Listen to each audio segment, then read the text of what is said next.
চলো চা বানাবো। আব্বে আমাদের ঘরের গ্যাস তো খতম হয়ে গেছে, চা বানাবো কিভাবে? চা বানানোর জন্য আমাদের গ্যাসের প্রয়োজন নেই, আমরা এই কড়া রোদটার ফায়দা লুটবো।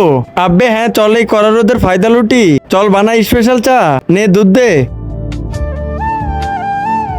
এখন চিনি দে। হ্যাঁ বেশি দিস না, আমার আবার বেশি মিষ্টি পছন্দ না।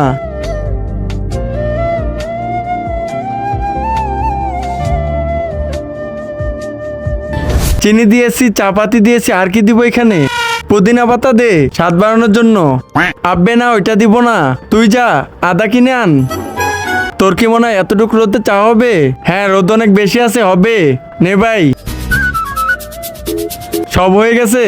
এখন এটা রোদে রাখতে কে যাবে? আমি যাব না, সুন্দর থেকে আবার কালা হয়ে যাব। তুই যা।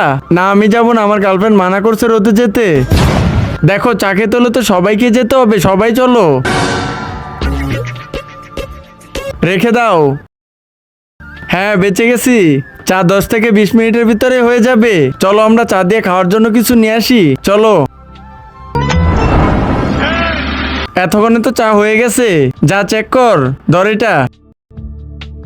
কিন্তু তার আগে বন্ধুরা, তুমি যদি হিন্দু ধর্মের হয়ে থাকো তাহলে ভিডিওতে লাইক করো, আর মুসলিম ধর্মের হয়ে থাকলে লাইক সাবস্ক্রাইব দুইটাই করে দাও, আর কমেন্টে তোমার ধর্মের নামটি লিখে দাও। ভাই চা রেডি হয়ে গেছে, তাহলে নিয়ে আয়।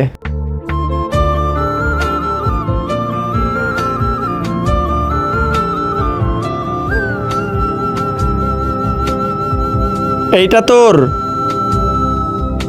আর এইটা আমার, এইটা তোর, চলো খাই। আব্বে এত রোদের ভিতরে এতক্ষণ ধরে ক্যামেরা ধরতেছি, আমাকে একটু দাও। আব্বে চুপচাপ ক্যামেরা কর, ক্যামেরাম্যান কিছুই পাবে না। হ্যাঁ তাহলে এরপর থেকে আর ভিডিওই বানাবো না।